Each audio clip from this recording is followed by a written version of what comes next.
to see you. You all look very fresh after your extra hour in bed.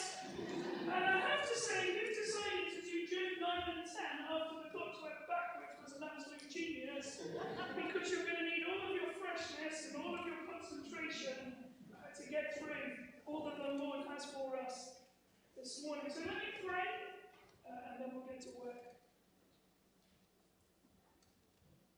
Father God, nourish us with your word, through the ministry of your Spirit, that we might be sustained, satisfied, and eternally secure in Jesus Christ, your Son. And so we pray this before you, our Father, through the merit of our elder brother, Jesus Christ. Amen. Big question this morning: is God unjust? This is exactly the wrestle that Job is engaged with. Is God unjust? Thinks Job. A6 was the combination on the vending machine at my school you needed to press in order to get a Cadbury's 12. You can see from my physique, I got very skilled at it. So a very simple exercise, 20p, A, then 6, a little bit of whirring, and then a Cadbury's 12 would plummet into the tray at the bottom. You then need to do some sort of arm contortion exercise to bend down and get over the lip and down into the tray to secure the Cadbury's 12. I love a Cadbury's 12. Vending machines. And as we dive into Job chapter 9, it's very unusual to get a sort of... Hello? It's very unusual to get a crowd invasion during the middle of a sermon, but I'm up for it. Vending machines. As we dive into Job 9 and 10, we are locking horns with vending machine theology. Job's comforters have a very mechanistic view of the character of God and the nature of the world. They think you put righteous works in and you get blessing out. Or you put sinful acts in and you get punishment and pain as a result. On paper, their axiomatic theology looks very orthodox. Let me lay it out for you. Number one, God is sovereign. Amen to Job's comforters. Number two, God is absolutely just and fair. Therefore, he always punishes wickedness and blesses righteousness. If he didn't, he would be unjust. And then fourthly, therefore, if I suffer, I must have sinned and am being punished justly for my sin. Vending machine theology. Let's be clear, it looks quite orthodox, doesn't it? God is sovereign. God is absolutely just and fair. And then their sub-premises are, he always punishes wickedness and blesses righteousness.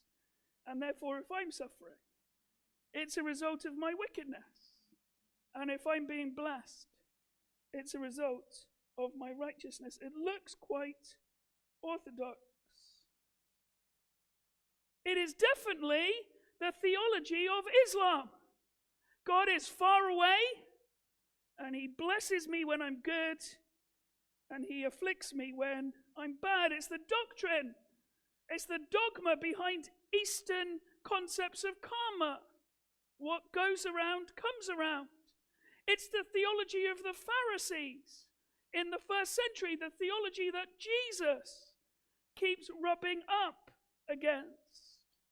And this lets us into the real reason why the writings, the wisdom books are here in the Bible, because God, knowing that that would be the default setting, gives us these books of Ecclesiastes and Job and Proverbs to highlight the fact that it's not mechanistic.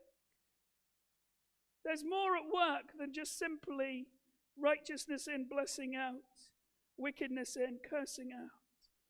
It's actually the theology of the world out there. Good things happen to good people. Bad things happen to bad people. It's nearly Christmas, so it's also the theology of the sound of music. You know that bit where Captain Von Trapp and Maria start to realize that they're falling deeply in love, and Maria sings this. I won't sing it for you, I want you to stay. Perhaps I had a wicked childhood, perhaps I had a miserable youth, but somewhere in my wicked, miserable past, there must have been a moment of truth. For here you are standing there loving me, whether or not you should. So somewhere in my youth or childhood, I must have done something good. Do you see that? Maria thinks that she's falling in love with Captain Von Trapp simply because there was something of merit in her past, which has brought about this blessing as she now stares into the eyes of the captain. And I think it's only natural, isn't it, that if we are image bearers of the sovereign God, then a God who is hardwired towards justice will reflect on each of us. We have a yearning for justice. I have a 4-year-old son, and his new favorite phrase is, "That's not fair." And I'm trying to teach him, it's definitely not fair, and you have to just deal with it. We have a hardwired sense that justice should be done. The world out there, whether it admits it or not, still hopes in ultimate justice. That's why society still is haunted by the shadow of Jimmy Savile, a man who died as a national treasure, a knight of the realm, and once he's in the grave, discovered that he'd abused countless people over the course of his public life. And it doesn't sit well with us, and actually, if you get into conversations with people out there, their hope is there is some sort of final reckoning, final justice, because we don't like the idea of bad people getting away with it. We're going to see a similar loop with Mohammed El-Fayed and all the alleged abuse that he perpetrated during his many years in business as the head of Harrods. We do have an inbuilt desire for justice, and therefore the axiomatic theology of the vending machine is comforting. And yet you know and I know and we know that it's not true. You know this in your life. Frequently bad things do happen to good people. Frequently in the world, good things happen to bad people. And therefore we have to reassess the theology of the vending machine. And if there's anyone who knows that vending machine theology is not correct, it is our friend Job. It is not true in his life. 3 times in the opening 2 chapters, we are shown behind the curtain of the universe, and Job is declared to be blameless. Not sinless, but blameless. A word that means your insides are the same as your outsides. He's a man of thorough integrity. He is a man who is a real believer, a real worshipper of God. He is the complete opposite of being a hypocrite. Even from God's own lips, have you considered my servant Job, that there is none like him on the earth, a blameless and upright man who fears God and turns away from evil. And this gives us a real indication into the way we should read Job. We're so tempted to read about Job's sufferings and think they're like our sufferings. But I want to tell you, Job's the epitome of the sinless sufferer, the innocent sufferer. And I don't know many of you, but confession time, most of the suffering in my life is not a result of being innocent. It's a result of being sinful and guilty.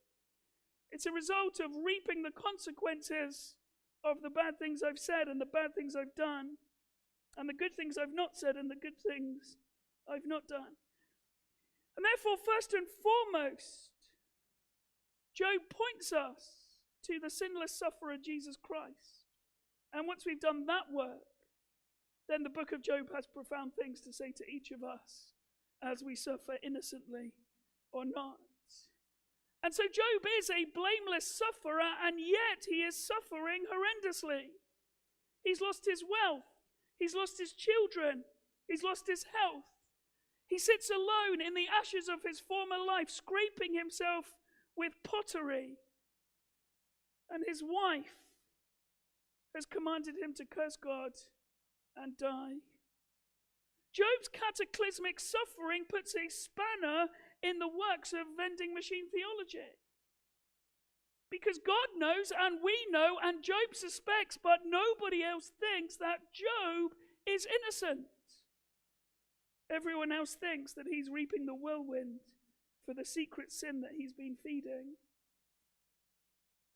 Everybody thinks that this is Job's secret sins being found out. And therefore the cataclysmic catastrophe that has befallen Job is just punishment from the God of the universe, who will not be mocked. And so into the mix comes Job's three comforters, Eliphaz, Bildad, and Zophar. And after 7 days of silence, they listen to Job's devastating lament in chapter 3, which I think he did last week. A lament where Job states plainly and poetically that he wished he'd had never been born. Such is the horror and horrendousness of his suffering. And from that lament, we get 23 chapters of 3 nearly complete speech cycles.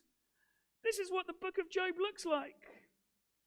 Job speaks, then a comforter speaks, then Job speaks, then a comforter speaks, and it goes round for nearly 3 complete cycles. And let me tell you how it works. 23 long, arduous chapters. And it's good that they're 23 long, arduous chapters. Because the problem of suffering, the profound mystery of innocent people suffering, is not a straightforward equation. It is complex. It is tricky. Job is wrestling with the very nature of God, the ways of God, and the works of God. And there's no wonder there's this back and forth in the middle of these speech cycles. Whilst there are delicate and interesting nuances, I think as you read chapter 3 to chapter 27, you will see that undergirding it all, the theology of the three friends is good things in, good things out, bad things in, bad things out. And it's this that is so tormenting for Job. Because Job thinks himself, and God knows himself, to be blameless. So I want us to drop into chapter 8, just to get a sense of a flavor of the discourse before we overhear Job's response as he wrestles with the gap between his theology and his bleak situation. Eliphaz is the first comforter to speak. I think he's like the lead comforter. When God addresses the comforters at the end, he addresses Eliphaz. So it seems that he might be the older or the most prestigious of the 3 men. And though more compassionate and sensitive than the other 2, Eliphaz is still espousing the theology of the vending machine. He just dresses it up with biographical details and mystical experiences. And so the essence is chapter 4, verse 7. Who that was innocent ever perished? Or where were the upright cut off? It's a rhetorical question because he thinks the answer is nobody. Who that was ever innocent perished? Nobody. So Job, the fact that you're suffering near death is a result that you are not innocent. The theology of the vending machine.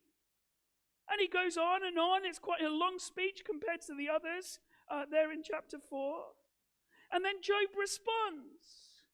But Bildad has absolutely no pastoral theology at all, because he interrupts Job in Job chapter 8 and basically calls Job a windbag. How long will you say these things, and the words of your mouth be a great wind? It's not exactly sort of compassionate, not exactly hearing people out. But then see in verse 3, there's a distillation of the same theology. Does God pervert justice?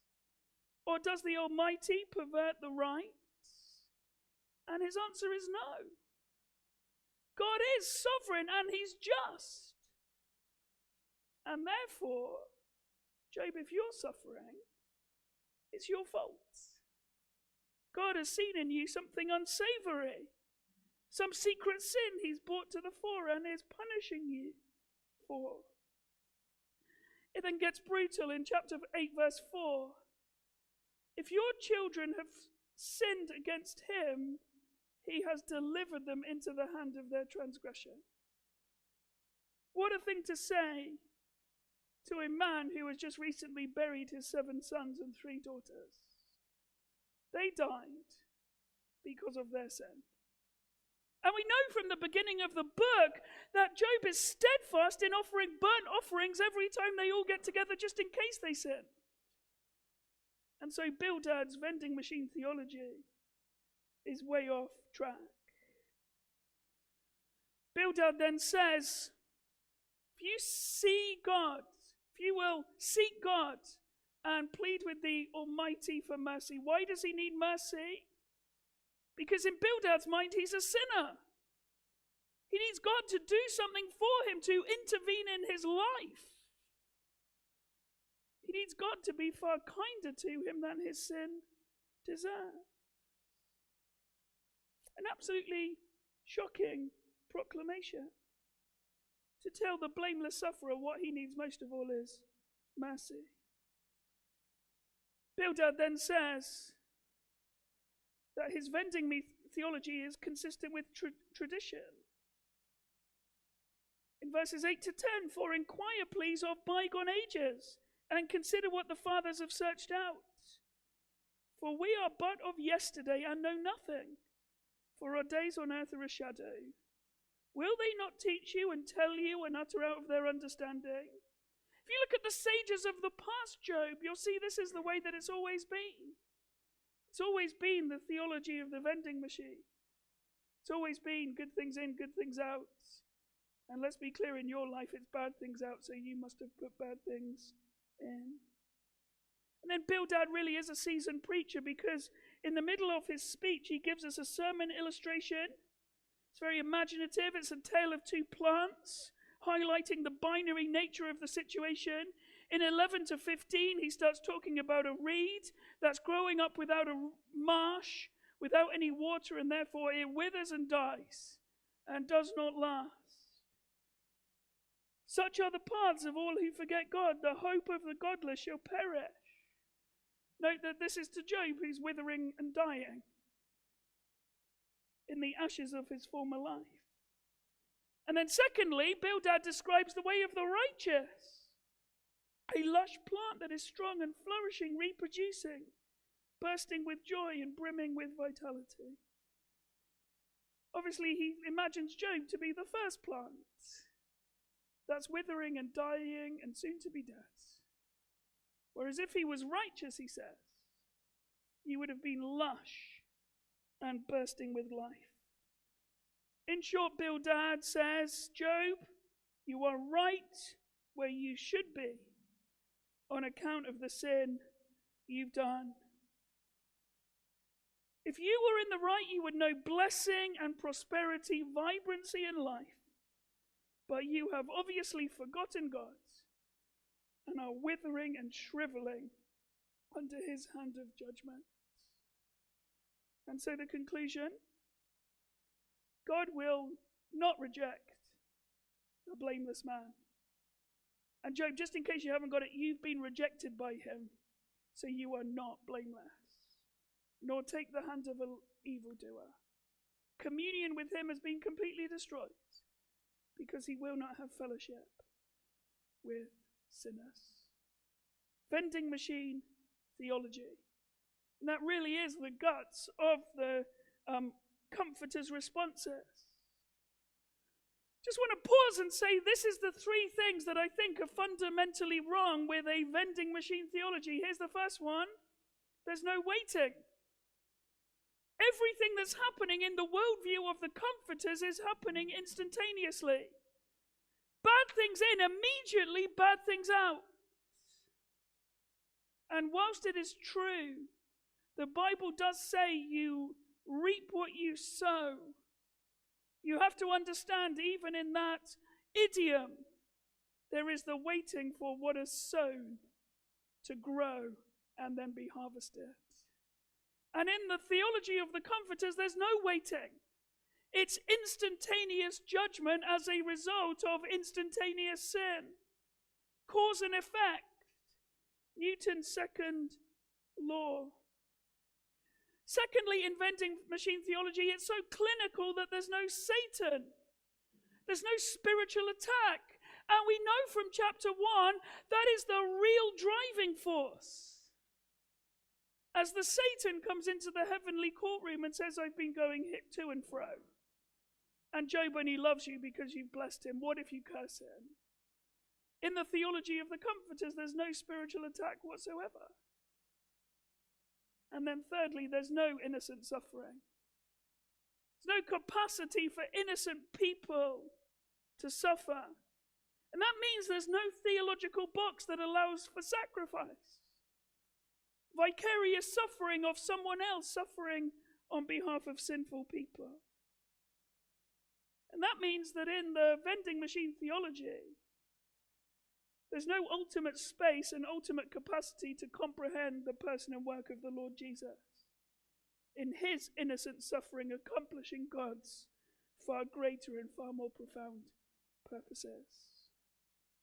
This is the kind of vending machine theology that means when Jesus turns up in the first century and see him dying outside the city on a tree, their only conclusion is that is a cursed man who's had ideas above his station, who's being condemned because of the blasphemy that he's uttered. Vending machine theology is therefore discomforting. It's discomforting theology. It's simplistic. It diagnoses all suffering as the result of sin. See, the same theology ingrained when Jesus walks by a man born blind. What do they say? Who sinned, Rabbi? This man or his parents? No capacity for them to understand that maybe it was neither, but that this has happened for the ultimate glory of God. And so Job, having witnessed the onslaught of Bildad's brutal, uncompassionate theological discourse, rouses himself for a rebuttal. Job's dissonant theology. It's important just to take one moment to think about Job. Job is a man who is wrestling in the depth of his suffering. Job's heart is the heart of a believer. He is wrestling with the promises, plans, and purposes of God. However, what comes out of Job's mouth is utterly wrong quite a lot of the time. Job is a believer in his heart. Deeply in his heart, he's a believer. But some of the stuff that comes out of his mouth in between chapter 3 and chapter 27 is deeply wrong. Notice the longing of Job's response. The longing of Job's response is that he would once again be in relationship with God. But how can a man be in the right before God? That's his undergirding hope. Note his undergirding hope is not that his suffering would cease, but his undergirding hope was that he would be back in relationship with God. But he's in a desperate place because he knows, even though he wants to put his hand up and say, this isn't fair, even though from the ashes of his life, he wants to call God to account for the suffering that he's suffering, he knows that it's a fruitless task to wrestle with the Almighty. That God will never have his day in court before the God of the universe. He says God is unbeatable. That's what he says in all of verses 1 to 3. If one wished to contend with him, one could not answer him 1 in 1,000 times. His accusations wouldn't stick. The prosecution's case would be thrown out of court. Because God is God. And he is a mortal man, and therefore God is unbeatable. And then in verses 5 to 10, he says God is uncreational. What God has done in his life is literally the undoing of creation. The God who is wise in heart and mighty in strength is the God who removes mountains, and they know it not, when he overturns them in his anger. Who shakes the earth out of its place, and its pillars tremble, who commands the sun, and it does not rise, who seals up the stars, who alone stretches out the heavens and trampled the waves of the sea, who made the bear and the Orion, the Pleiades, and the chambers of the south, who does great things beyond searching out, and marvelous things beyond number. Do you see what God is doing in Job's imagination? He's uncreating the world. God has not only uncreated the physical world, but he's uncreating the moral foundations of the world. And therefore, in causing an innocent person to suffer, God is uncreating the very nature of existence itself. And then to compound his issues, he says God is undetectable. Look with me at verse 11. Behold, he passes by me, and I see him not. He moves on, but I do not perceive him. What God is doing is intrinsically behind Job's back. Job is not privy to what God is up to. There is no evidence of his malevolent actions because God is invisible and he's left no traces. It is interesting at this point to note that as Job suffers cataclysmically as an innocent sufferer, he's not tempted towards atheism. He's not saying, well, if this is suffering, then there must be no one in the command control seat driving history in the universe. The conclusions he makes are way more uncomfortable than atheism, because he comes to the conclusion that God in fact might be unjust. God is impeachable, he says. Confounding Job's futile feelings is the truth that God is too strong. In verse 14 to 20, Job tells his exasperation that he can't even ask a question. How then can I answer him, choosing my words with him, even though Job confesses his rightness and his blamelessness? Verse 15 and 20. He knows that even if he spent months crafting his defense, the problem that he knows he cannot withstand the cross-examination from God himself.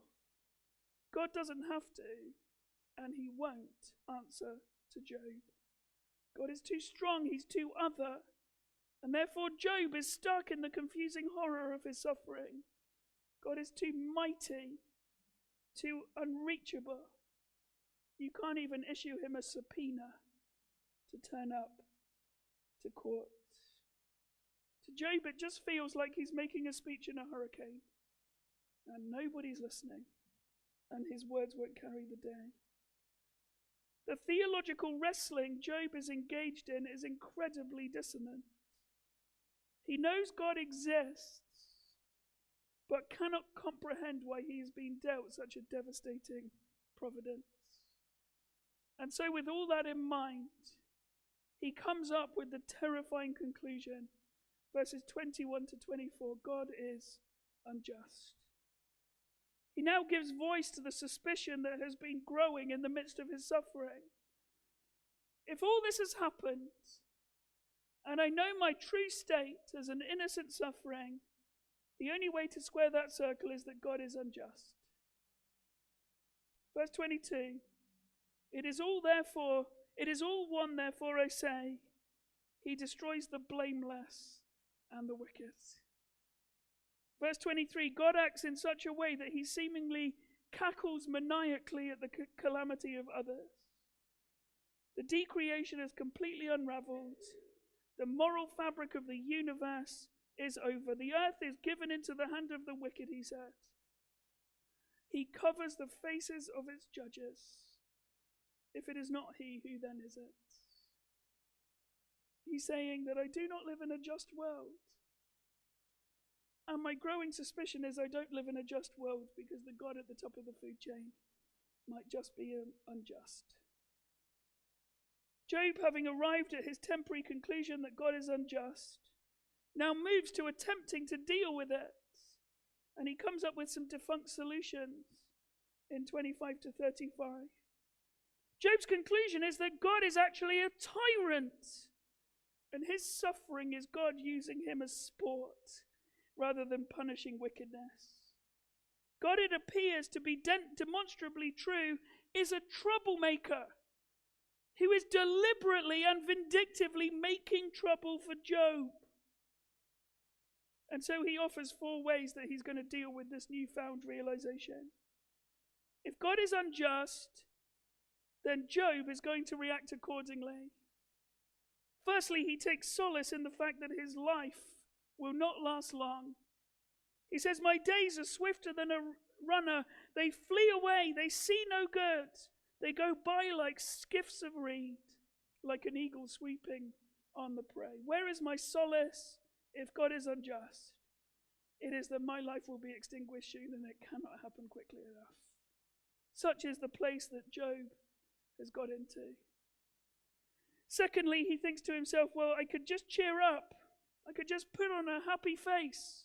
I could really pretend that laughter is the best medicine and just belly laugh my way from my waking hours to my sleeping days. But he knows it would all be vain. He knows that he would still have deep uncomfort in the midst of falling asleep when his head hits the pillow. If I say I will forget my complaint, I will put off my sad face and be of good cheer. He says, I become afraid of all my suffering, for I know you will not hold me innocent. He still knows that that is a veneer that will not win the day. And then even more alarmingly, in verse 30, he says, well, I could clean myself. I could wash myself thoroughly. If I really am a sinner, perhaps a rigorous cleansing regime is my greatest need. Perhaps he has not been as righteous as he hoped. Perhaps he does need a deep cleanse. Perhaps then, if he cleansed himself, he might be able to cope, and he might have hope in the midst of his suffering. However, look at what he says, verse 30. If I wash myself with snow and cleanse my hands with lye, the sort of purest industrial cleansing agent in soap, if I scrubbed myself thoroughly, yet you will plunge me into a pit, and my own clothes will abhor me.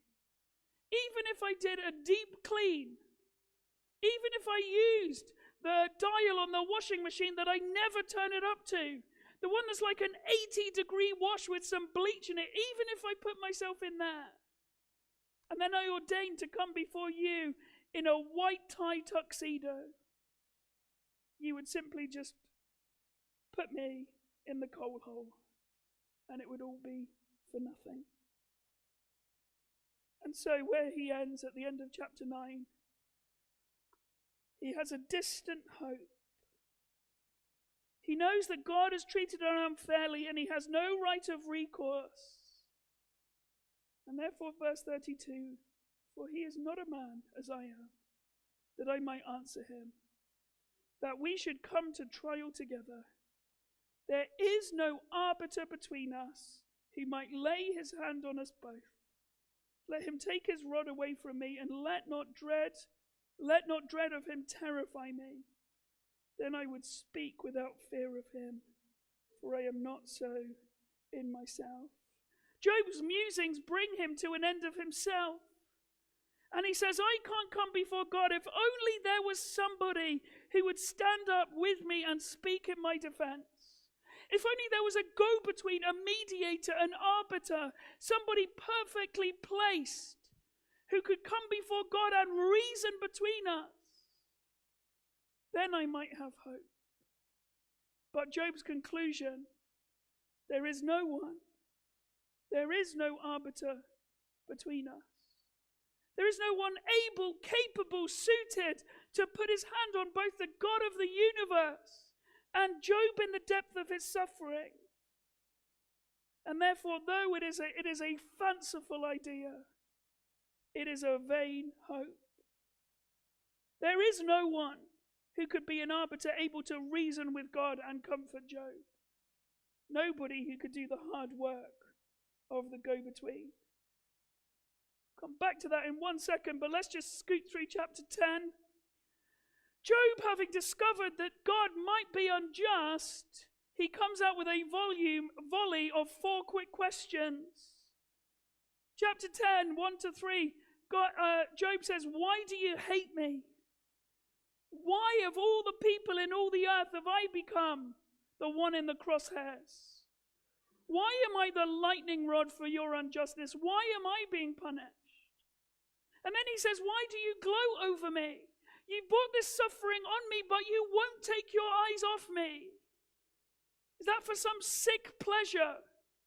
Is that because you not only like making me suffer, but you like watching the results?" And then he says again, back to chapter 3, "Why did you create me? I wish I had never been born. I wish no eyes had ever clapped eyes on my created form. I wish I'd never taken an intake of breath." And he finishes in the darkest moment, "Why don't you just kill me? If you are unjust and you're the God of this world, this is not a world I want to live in. Why don't you just kill me?" It's bleak, isn't it? That as Job comes up and up and up against vending machine theology, he says, if this is the way the world works, then innocent suffering has no place. If this is the way the world works, then I know myself to be blameless. And therefore, if I'm suffering, the problem is not with me. The problem is with God himself. He must be unjust. Despairing questions. But know that Job chapter 10 is not the end of the book of Job. We're only a quarter of the way through. Job is on a quest in his suffering to come to some understanding of the ways and works of God. Job is a believer. And yet, isn't it comforting that God is big enough and strong enough and complex enough and sovereign enough? He's not thin-skinned. And therefore, when real believers wrestle with real questions, he doesn't compound their suffering, but he continues to give them time and space. And so let us return to Job's distant hope. Chapter 9, verse 33, "There is no arbiter between us who might lay his hands on us both." Job realizes that if he is to be restored and return to a right relationship with God, then his only hope of reconciliation is through the mediation of a mediator. Yet for Job, this seems like a complete pipe dream. Who on earth could fit the bill? Who on earth could stand in the gap?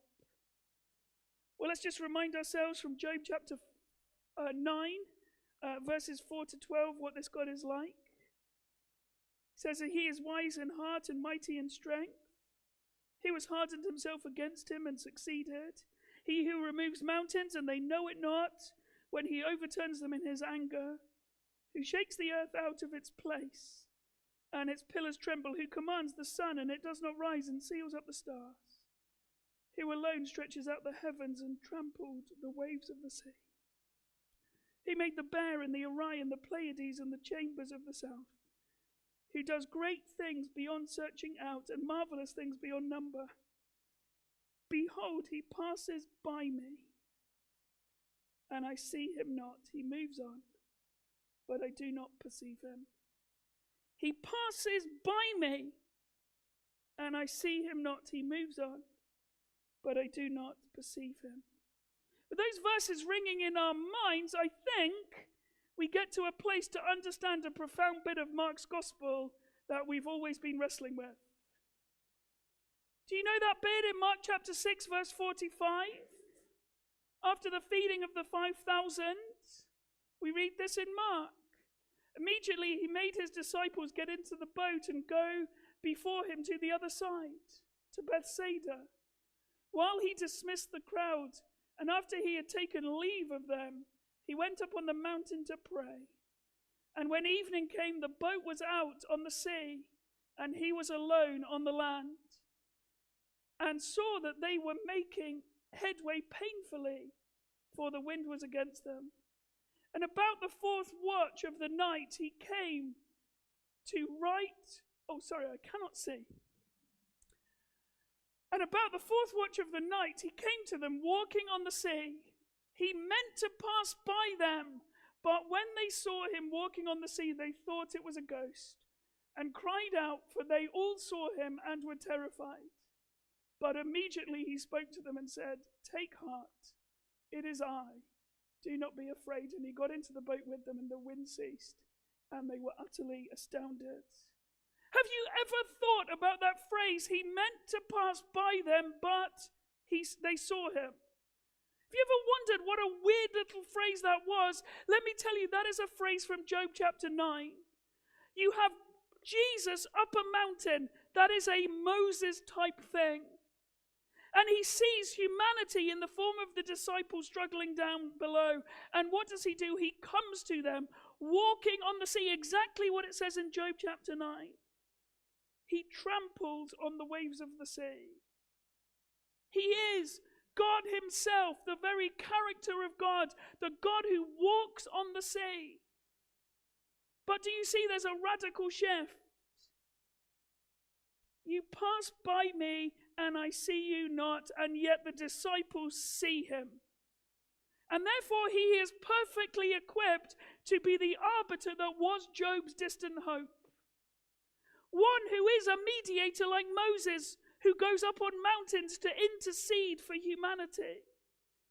He is God himself walking on the waves of the sea, but this Jesus is seeable and perceivable, knowable and trustable. He is 100% God and 100% man. And therefore he is the one able perfectly to stand in the gap, who can put a hand on the sovereign God and put a hand on sinful man. And he is the one able to stand up and speak up in the defense of innocent sufferings as the innocent one who suffered. Do you see where we got to? We got to the point where Job says God is unjust, and Jesus comes along and says, oh no, God is perfectly just.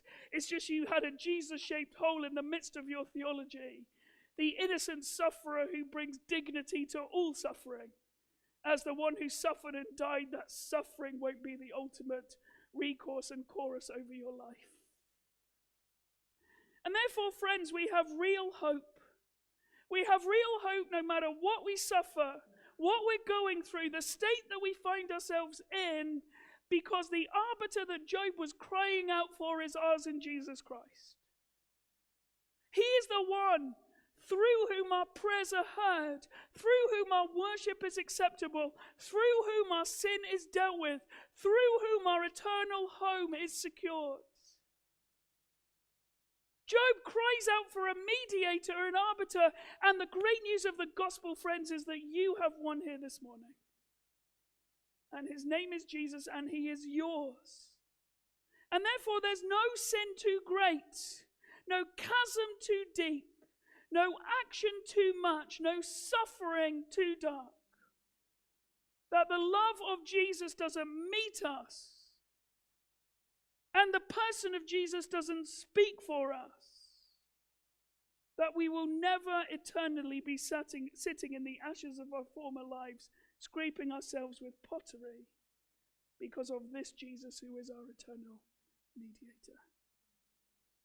That, friends, is what Job couldn't see, but knows what he needs. And in Jesus, friends, know that Jesus is the mediator we do know, and we do see, and we do have. And therefore, no matter what you're going through or what you've done, there is always eternal hope in him. Let me pray.